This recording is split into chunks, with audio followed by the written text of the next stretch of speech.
Olá, sejam todos bem-vindos a mais um programa Business Connection by Ibrei. Sou a Kemi Soid Ibrei e neste programa estaremos sempre trazendo economistas, empresários e autoridades especializadas em países da Ásia. Você vai conhecer também o panorama geral sobre os países asiáticos e suas relações bilaterais com o Brasil. Vislumbrar novas possibilidades de negócios entre o Brasil e a Ásia e também ficar por dentro das dicas de etiqueta no mundo dos negócios nos países asiáticos. No episódio de hoje, vamos conversar com o Sr. Cônsul-Geral da Índia, Sr. Amit Mishra, e o Sr. Sajid Kunat, sobre assuntos da Índia. No programa, recebemos sempre muitas pessoas ilustres e altamente gabaritadas. Assim, hoje temos conosco o Sr. Amit Kumar Mishra, que é diplomata de carreira. O Sr. Mishra trabalhou como cônsul-geral em Perth, na Austrália, antes de assumir o cargo de cônsul-geral da Índia em São Paulo, em junho de 2019. Ele ingressou no Serviço de Relações Exteriores da Índia em 2004 e serviu em missões diplomáticas indianas no Egito, na Arábia Saudita, no Afeganistão e na Austrália. Em suas postagens no exterior, o Sr. Mishra lidou com questões políticas, comerciais, educacionais, culturais e da diáspora. Durante o ano de 2011 a 2014, ele trabalhou no Ministério das Relações Exteriores, lidando com as relações Índia-Estados Unidos. Em sua função como cônsul-geral em São Paulo, o Sr. Mishra promoveu estreitos compromissos da Índia com os estados sob a jurisdição do consulado, com foco nas relações econômicas e comerciais. No século XXI, onde a tecnologia da informação ganhou mais espaço e está cada vez mais presente em nosso cotidiano, a Wipro é uma empresa líder global em tecnologia da informação, consultoria e serviço de processos de negócios, a qual está comprometida com o mercado brasileiro e da América Latina desde 2006 e é um importante parceiro de TI para os maiores bancos varejistas e fabricantes brasileiros. O Sr. Sajid é um indiano que mora no Brasil há mais de 9 anos. Durante esse período, ele trabalhou em 2 grandes multinacionais de TI em posições de liderança.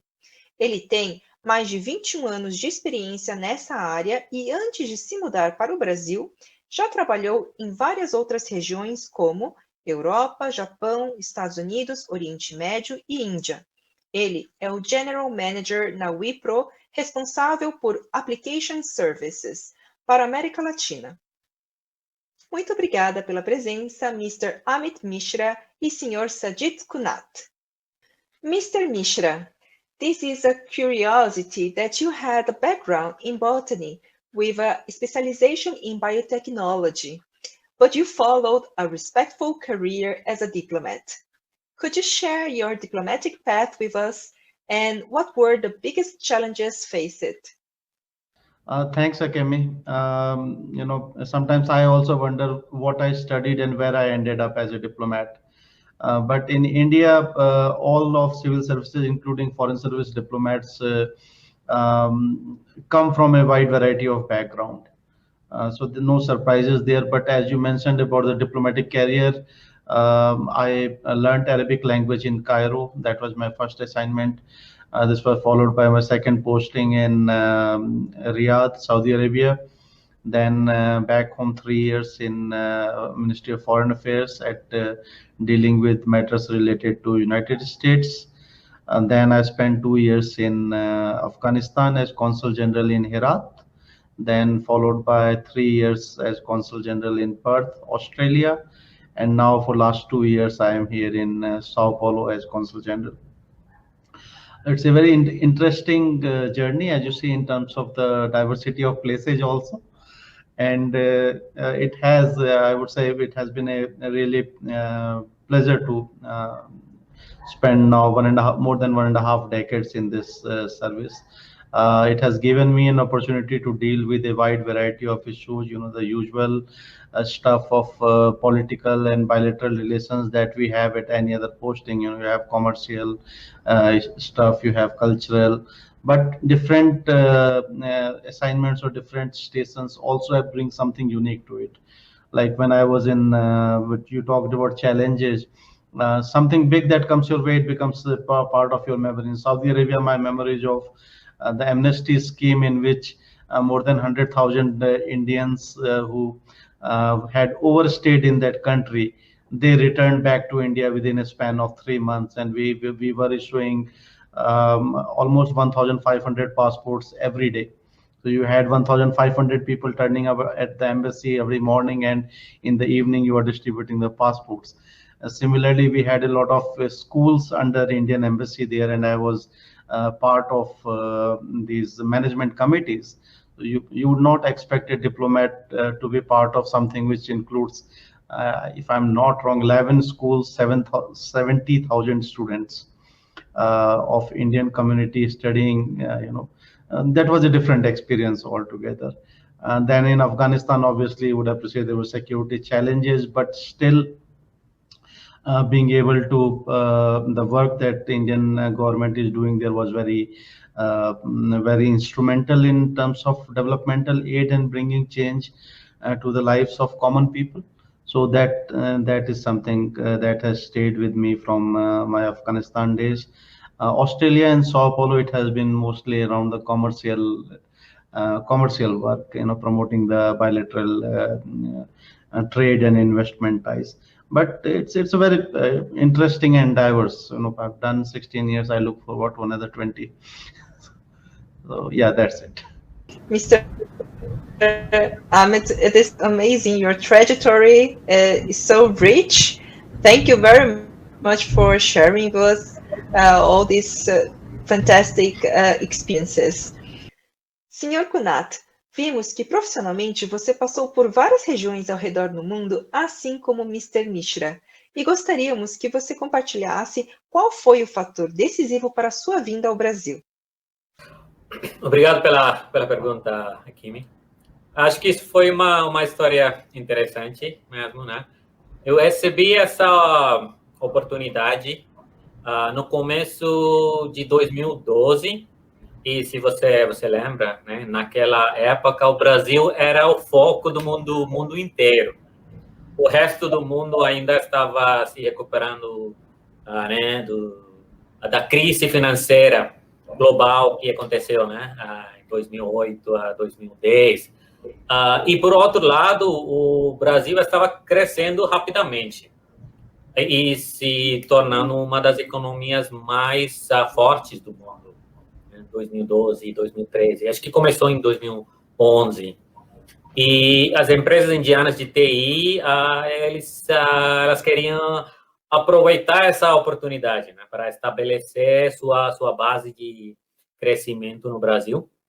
Eu trabalhava na Infosys naquela época, e eles me desafiaram, né, a me mudar para São Paulo para abrir um centro e expandir o negócio.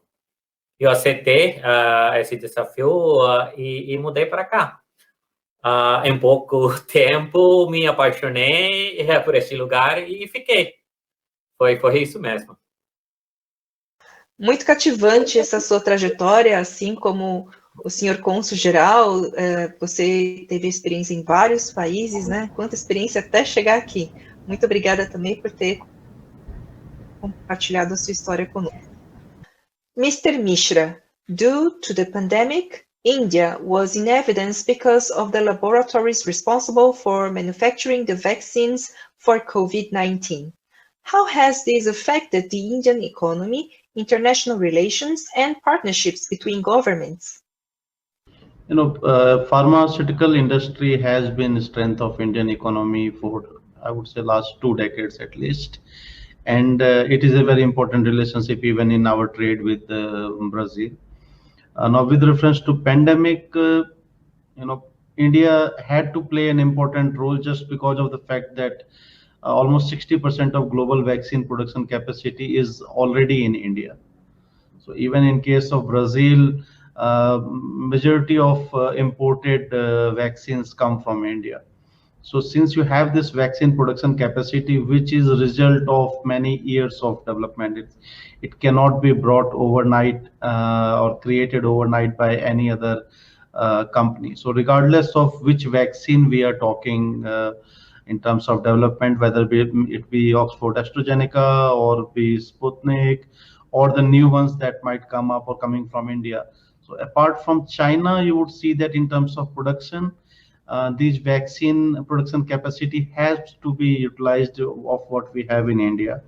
As we speak in India, we have 2 vaccines that have been approved and are being manufactured. One is by Serum Institute, which was part of the consortium of Oxford AstraZeneca, that's Covishield. It's also the world's largest vaccine manufacturing facility. If I understand, last reference was they're manufacturing around 60 million doses per month, and they have just received funding from Government of India to scale it up to around 100 million per month. So that's almost 1.2 billion doses of Covishield that we are talking. The second vaccine was developed by Indian government in partnership with the Bharat Biotech company.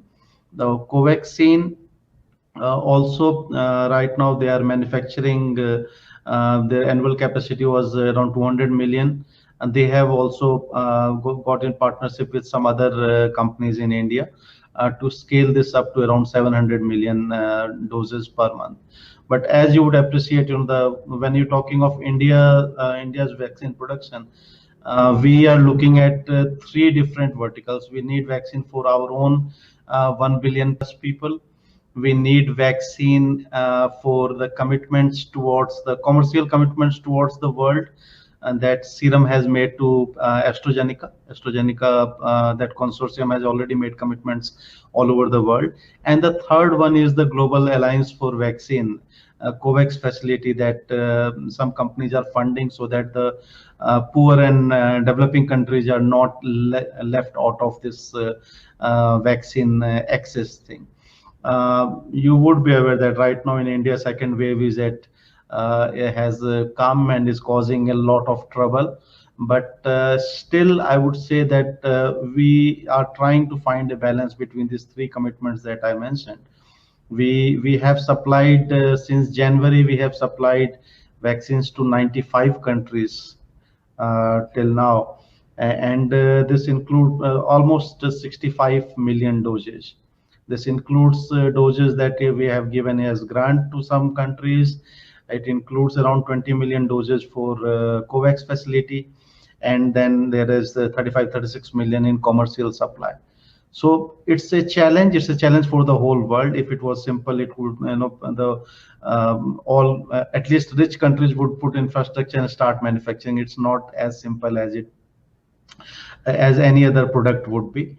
But that's the situation that we have here. We in India also we are carrying out world's largest and fastest vaccination program, but apparently still not enough and at a pace and that we can control. So we have to find a balance. And coming back to how it impacts economy or how it impacts relationship with other countries, it definitely generates a lot of goodwill. We saw that with respect to Brazil when we provided 4 million doses in January and February, and what impact it has. If you take first 3 months of vaccination in Brazil, I'm talking of till first week of April, 20% of those vaccine that have been administered in Brazil were from the consignment that came from India. So it is critical, and we do realize that we have a responsibility towards all our partner countries, poor countries, developing world countries and others.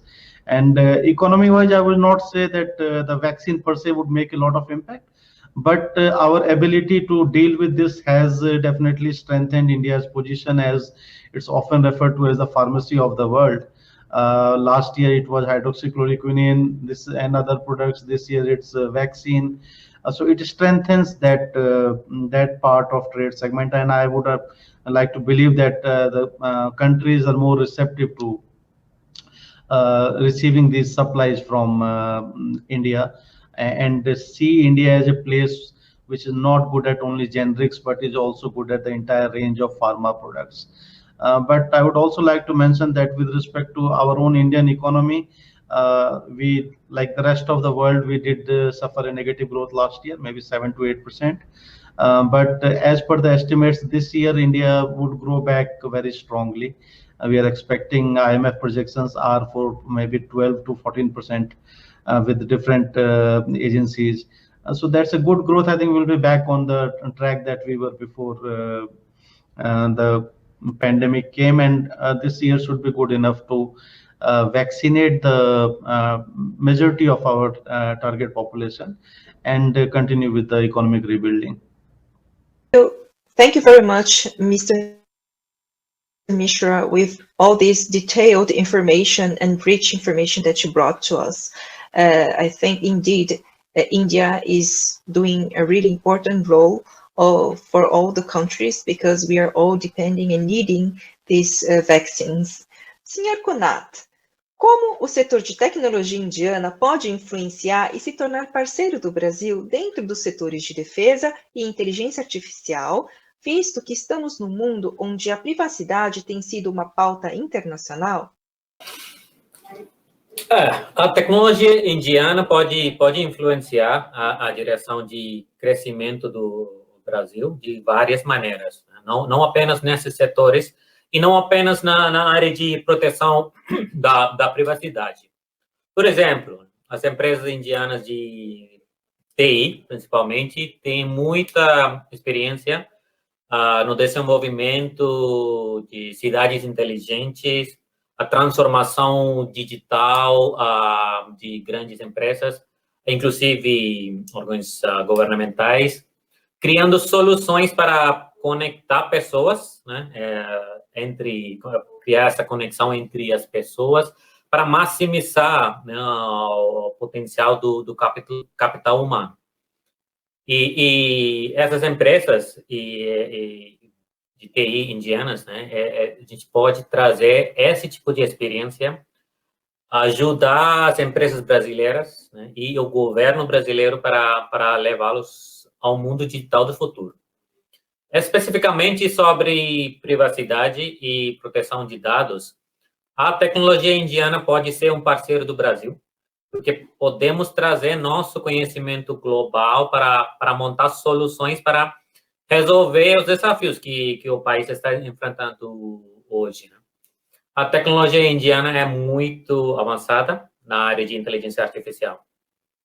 Tá? Isso todo mundo sabe, né? Estamos classificados em, se não me engano, segundo lugar no mundo em índice de inteligência artificial pela Universidade de Stanford.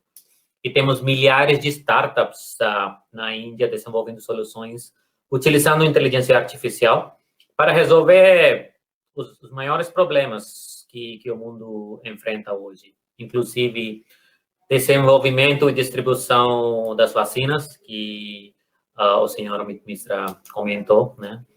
E ações para combater aquecimento global, produtividade da coleta, gerenciamento da água, são alguns exemplos. Então, realmente, a gente pode influenciar. Muito interessante toda essa informação que você trouxe, pois acredito que a tecnologia acabou avançando mais rápido do que as pessoas esperavam, né? Realmente, os crimes cibernéticos e os casos judiciais de crimes na internet, né, eles têm aumentado intensamente, e acredito que a gente precisa muito desenvolver mais estratégias para nossa defesa e segurança também. Mr. Mishra, in your view, how is India's relationship with Brazil over the years? Do you believe that with the creation of the BRICS, this relationship has undergone some change? Compared to other powers, do you believe that there is room for us to increase our business relationship? Well, India and Brazil, share a very close relationship, and this is not only at a bilateral level, but I would say that since we We share a common viewpoint on many issues that come at global level, be it related to development, economic, or health issues and all sorts of issues. So we have common membership, and we share a lot of other platforms, be it smaller platforms you can call plurilateral, like BRICS, or you have IPSA with South Africa, Brazil, India. And then there is BASIC with China in membership. Then you have G20. Then under the grouping of G4, we are trying to see the reforms of UN Security Council. And then there are very target-based, like solar energy. You have International Solar Alliance. Bioethanol, you have biofuture platforms. And then there are bigger multilateral bodies like United Nations, World Trade Organization, UNESCO, etc. I always insist that while BRICS is very useful, it brings together 5 countries, and together we bring a lot of value on table. But BRICS is not what defines India-Brazil relationship. It predates it, and its strength has been predating it. But I would, one has to just see the sheer exchange of visits. So we had 6 presidential visits from Brazil in last 20 years. So that should give you us an idea of how important India and Brazil are. The last visit by President Bolsonaro in last January was a milestone, and not in terms of even sheer size of delegation. It had the largest business delegation. You had 8 ministers traveling with the president. 15 MOUs and agreements were signed, which probably is the highest that Brazil has ever signed in any such visit. And if you look at the issues that these agreements covered, that gives you an idea. Oil and natural gas, bioenergy, cyber security, health, cattle genomics, mutual legal assistance treaty. So we have a very wide canvas of collaboration between the governments, and similarly on the cultural and people-to-people contacts. But I do agree that there is a huge scope, and I mean a huge untapped potential on the economic front. In the past, probably we have not looked, and when I say we, governments as well as business community have not engaged to the extent that we should have. Our economies are huge. We have regularly featured in top 10 economies, and combined weight is more than $4 or $5 trillion. But you look at the trade is just $7 billion, and we look at trade regardless of the volume. Both the governments are targeting doubling of trade to 15 billion by 2022, which now seems slightly difficult because of the pandemic impact. But if you look at what we are exporting and the areas what we are engaging, there is much more that we can do. If you look from exports from Brazil side, it's all commodity based. Brazil is not only commodity. Brazil has a lot on the technology and manufacturing side also to offer. There are areas where Brazil excels and has much more capability and competency than the similar industry in India. Aerospace, Embraer is just one example in this regard. But if you look at what Brazil exports crude oil, gold, cane sugar, iron metals. Brazil economy is more than that. We all know that. Similarly, from Indian side, if you see, we have some good blocks of export: pharmaceutical, textiles, auto components, chemicals, agrochemicals especially. But again, when you look at the basket that we export to the rest of the world, it's huge. And we just that our business communities have not been that much enthusiastic in past.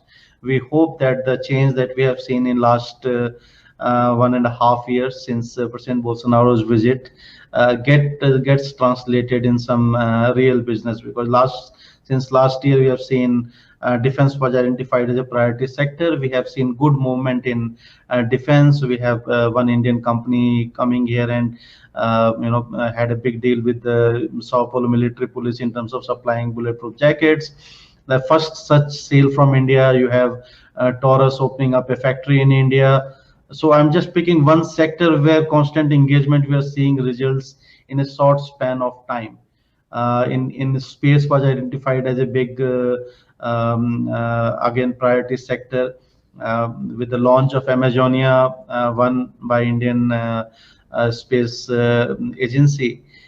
We have seen sudden interest of the space technology. You have a big ecosystem here in that works closely with Embraer and the technological park.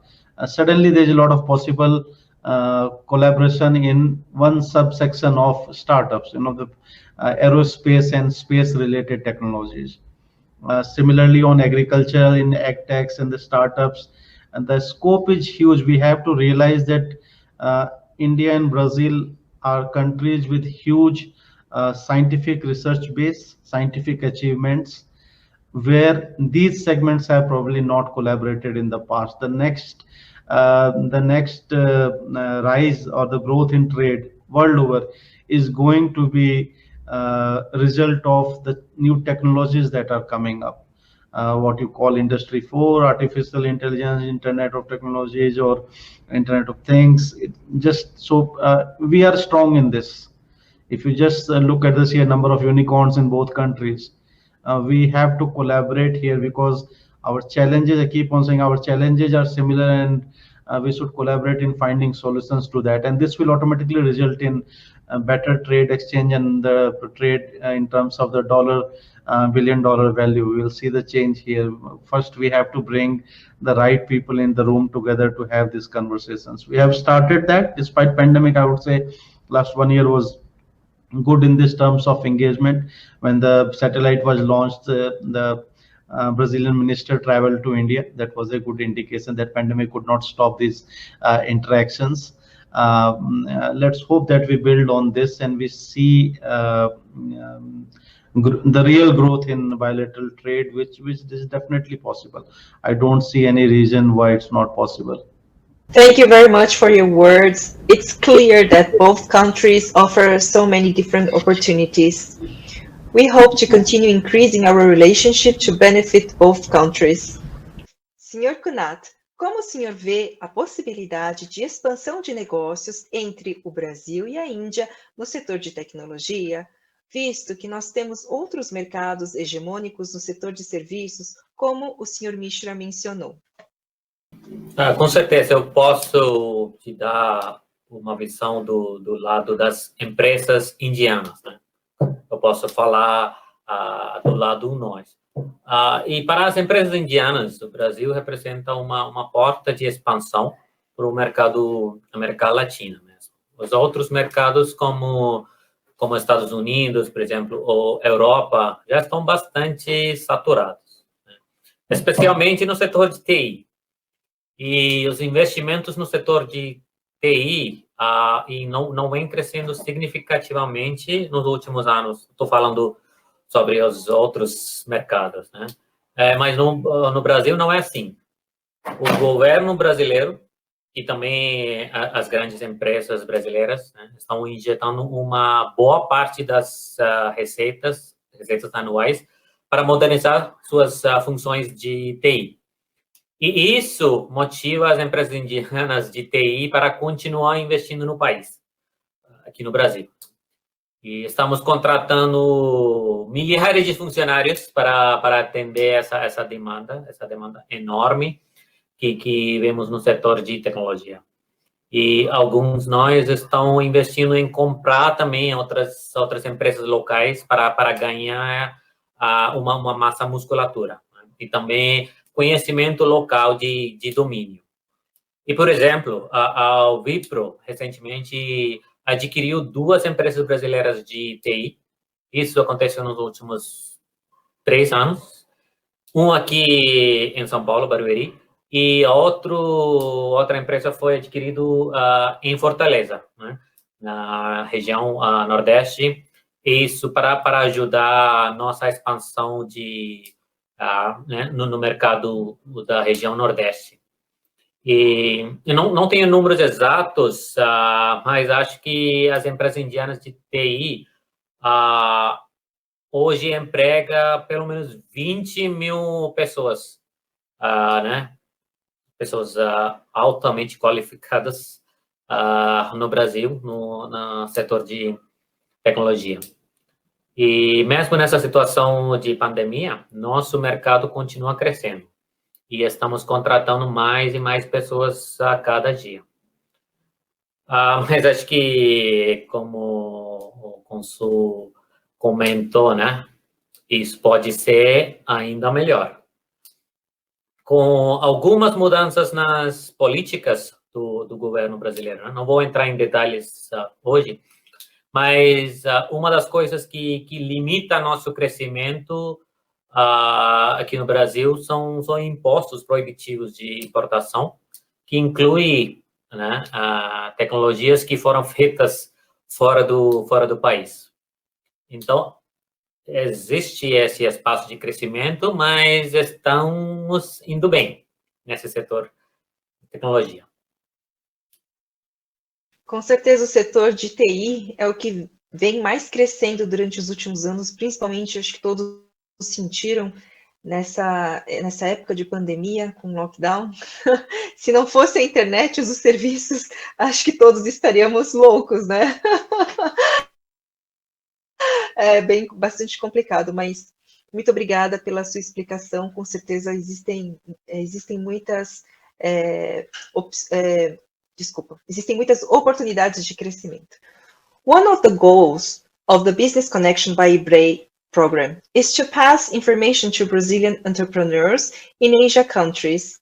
We would like to hear advice from the Consul Generate on how to succeed in negotiations with the Indians, and what, in your view, would be the greatest difficulties faced by entrepreneurs in both countries? Well, I think the right person to answer that question would be Sajid or the Indian business people who negotiate with the Brazilian businesses. But I would, as I said, that in my last two assignments, including this one, I have been interacted a lot with the businesses. So I will try to summarize what I have heard from both sides, Indian businesses as well as the foreigners who come to deal with India. And it's a diverse group if you consider Australian business and then Brazilian businessmen. One thing about India is that you should understand that you should not generalize India. India is too diverse.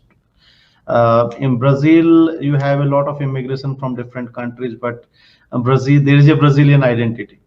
Where you come from, it gets, it's like US, they call it the melting pot. India is diverse, but there's no melting and there's no mixing in here. So each state has a different language, different cuisine, and that somewhere translates into a different way of dealing with people, and that automatically means how they do business. So one advice is that always go with open mind and don't generalize whatever you might have seen or whatever you might have heard, or you might have known one Indian from one state. All Indians are not like that. They will be different. So you have to be open about that. And second thing, often this is the most common that you hear is that foreigners sometimes, especially I'm talking about the people from Western countries, they expect, okay, we're taking a good proposal, let's meet. I will convince you that it's for your benefit and you will immediately conclude a deal. Indian businesses don't work like that. In India, the trust and the relationship building is very, very important. There, what is dismissed in world as a small talk before the meeting, in India, sometimes if you straight away jump to business, they can consider it as being rude. They would like to probably talk about the weather, family, how is your city, how is my city, so it has its own value, and sometimes even the deal might not be that much beneficial for them, but if they have trust with you, they would want to do business with you. So that should not be ignored. And with this also, there is a factor of Indians are very reluctant to say no. So you have to learn and to read what they are trying to convey. When they say that we will try, well, we will see, they are politely trying to tell you that it might be really difficult. So you will be any business guy would be able to read this only when if you are able to spend some time with the person that you are dealing with. Now coming back to organizational, sometimes Indian businesses, government, private, public sector, hierarchy is there. So you have to figure out the people who you are dealing with. they have the decision-making capability. You should not, waste your time with people who don't have decision-making. This might differ, as I said, most of the business organizations, except the new ones that are coming up, most organizations have a hierarchy that is respected within, and also how they deal with outsiders. It's for the business guy who's coming from outside to figure out whether the person he is dealing with, whether he carries that decision-making capability or not. And lastly, I would say that you should play it by the ear. It's we believe in entire Oriental culture. Asia believes in the long-term relationships. We are not for quick deal, big profit, and then I don't know you, don't know me. It doesn't work like that with Indian businesses and Indian people, Indian businesses in general. I would say we might take time to build a relationship, but we value that relationship, and we want to make that durable and long. So Brazilian businesses should also understand this. Might look difficult, but they should always remember Brazil is also not an easy place to do business. But if we are able to make it work, in the tough times like this, times that we are seeing now around pandemic, when the economic challenges come, that times you will find that these business relations that you make with Indian partners, they are more durable than I would say, or compared to any other country. Thank you. It was excellent, and it's always captivating to listen to experts giving advice. Thank you very much, Mr. Mishra. And antes de continuarmos com a última pergunta para o Sr. Kunat, Sr. Kunat, se o senhor quiser fazer também algum outro comentário, porque nós aqui no programa também trazemos dicas de etiqueta no mundo dos negócios, alguma curiosidade sobre a cultura indiana que seja específica para business, se o senhor quiser também contribuir com alguma dica, por favor, fique à vontade. Acho que o Consul já comentou sobre as curiosidades, né? Mas temos várias coisas semelhantes, né? Entre as culturas, onde a gente respeita mais as pessoas, né? Mais do que o negócio. A gente faz negócio entre pessoas, não entre as empresas ou organizações, né? Isso é válido para o Brasil, mesmo para a Índia também. Então, somos bem similares, né? A única coisa que eu queria adicionar. Ok, muito obrigada. Então, Sr. Kunat, agora, sendo a Wipro uma das maiores empresas de TI no mundo, eu gostaria que o senhor compartilhasse com nossos telespectadores sobre os serviços e os setores que a empresa abrange. Falando sobre a Wipro é uma empresa multinacional que nasceu na Índia em 1945, mesmo antes que a Índia ganhou a sua independência. Bem antiga essa nossa empresa. E a Wipro entrou no setor de TI na década de 90, e quando começou aquele boom, né, no setor de TI e BPO na Índia, décadas 90 e 2000. E atualmente temos mais de 190 mil funcionários no mundo inteiro. Faturamos quase 8,5 bilhões de dólares anualmente e estamos presentes em mais de 65 países no mundo. Com uma base tão grande e tantos anos de experiência no mundo de tecnologia, a Wipro hoje pode oferecer todos os serviços de TI que você pode imaginar. E para ganhar conhecimento nas novas áreas de tecnologia, né, como transformação digital dos negócios, inteligência artificial, a gente falou um pouquinho sobre isso também no começo. A gente adquiriu grandes empresas nesse setor, como Designit, Cooper, e acabou de adquirir uma empresa chamada Capco. que ajudou a completar nosso portfólio de ofertas. E entramos no mercado brasileiro em 2006, 2007. Temos mais de 3.500 funcionários aqui. A gente tem 3 centros de desenvolvimento no Brasil, 3 grandes centros de desenvolvimento, em Curitiba, em São Paulo, acho que 4, né? Rio de Janeiro e Fortaleza. A gente já entregou vários projetos de inovação, transformação digital e consultoria. Hoje somos parceiros principais de TI para as grandes marcas brasileiras em vários setores. Por exemplo, Bradesco e Itaú no setor financeiro, Vale, Gerdau no setor de fabricantes, né, grandes fabricantes e mining, Vivo no setor de telco, varejo, lojas pernambucanas. Só para dar alguns exemplos, né? Eu posso continuar falando sobre a Vipro, mas acho que em resumo é isso, né?